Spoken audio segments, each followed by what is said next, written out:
নমস্কার। প্রতিদিনের মতন আজকে আবারও চলে এসেছি আরেকটা রেসিপি নিয়ে। তো আজ করব ময়দা দিয়ে ছানার জিলিপি। আর আপনারা যদি এই রেসিপিটি বাড়িতে একবার ট্রাই করেন তাহলে মনে হয় না যে আপনারা দোকান থেকে এই মিষ্টিটা কিনে খাবেন। আর খুব সহজ একটা রেসিপি, আপনারা দেখতে থাকুন। তাহলে এখন আমি শুরু করব। তার জন্য এখানে আমি বাটি মাপ করে এক বাটি ময়দা নিয়ে নিয়েছি। একই বাটি মাপ করে এখানে এক বাটি গুঁড়ো দুধ নিয়েছি। বেকিং পাউডার 1 চামচ, যেহেতু চামচটা ছোট তাই 1 চামচ নিয়ে নিচ্ছি। বেকিং সোডা 1 চামচ, ঘি নেব 1 চামচ। তো বন্ধুরা, আপনারা যদি বাড়িতে এই রেসিপিটা ট্রাই করেন তাহলে বারবার আপনারা কিন্তু এই মিষ্টিটা তৈরি করে খাবেন। এতটা সুন্দর হয় কি বলবো, না দেখলে আপনারা বিশ্বাসই করতে পারবেন না। আশা করি এই রেসিপিটি আপনাদের দেখলে খুবই ভালো লাগবে। সব কিছু দিয়ে এবার ভালো করে মিশিয়ে নেব। এবার জল দিয়ে মেখে নেব ভালো করে। একটা ডো তৈরি করে নেব। তো অল্প অল্প করে দেব আর এইভাবে মাখতে থাকবো। এখানে আমি নর্মাল জল নিয়েছি। তো এখানে ডোটা করব, খুব শক্তও করব না আবার খুব নরমও করব না। তো এখানে আমি ডোটা মেখে 10 মিনিট রেস্টে রেখে দিয়েছিলাম। এবার আরেকটু মেখে নেব। দেখুন কতটা সফট হয়েছে।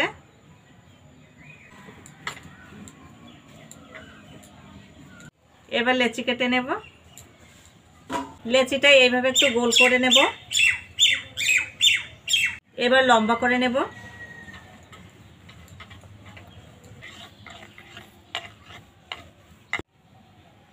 এইভাবে ঘুরিয়ে নেব। সাইড দিয়ে একটু জল লাগিয়ে নেব, তাহলে ভাজার সময় ওঠার কোনো ভয় থাকবে না, খুলে যাওয়ারও কোনো ভয় থাকবে না।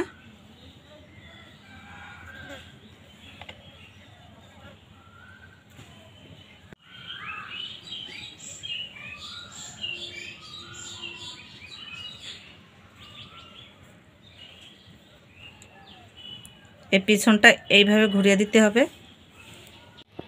এখানে একটু জল লাগিয়ে নিতে হবে। তারপর এই মুখটা এইভাবে চেপে দিতে হবে। এই দেখুন কত সুন্দর হয়েছে।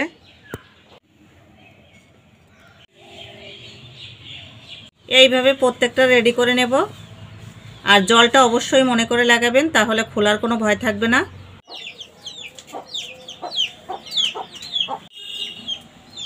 কড়াইটা গরম হয়ে গেছে, এবার তেল দিয়ে দেব।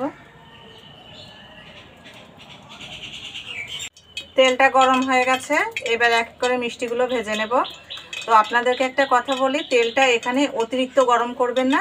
সেই ক্ষেত্রে কি হবে, মিষ্টির ভিতরটা ঠিকঠাক ভাজা হবে না, উপরটা কিন্তু পুড়ে যাবে।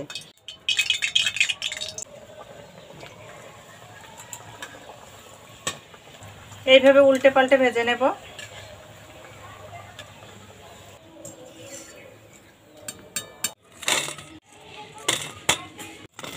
এই বাটি মাপ করে এক বাটি চিনি। তো এখানে আমি 1.5 বাটি জল দেব, যেহেতু চিনিটা জাল করতে হবে।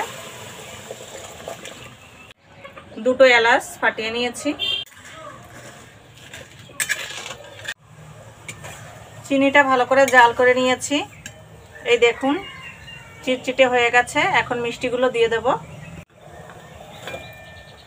ঢাকা দিয়ে 1 মিনিট জাল করে নেব। ঢাকনাটা তুলে নেব। এবার একটু উল্টে দেব।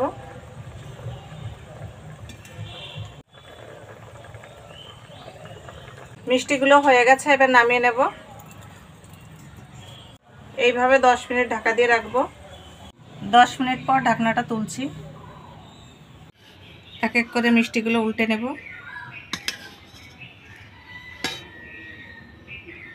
এবার এক এক করে মিষ্টিগুলো তুলে নেব। দেখুন মিষ্টিগুলো দেখতে কতটা সুন্দর লাগছে, খেতে নিশ্চয়ই আরও ভালো লাগবে। একটু ঝোল দিয়ে দেবো উপর দিয়ে।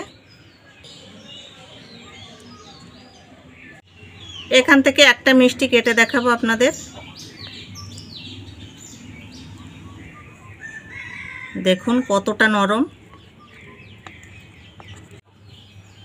দেখুন কতটা নরম, আর মিষ্টিটা কত সুন্দর ভিজেছে।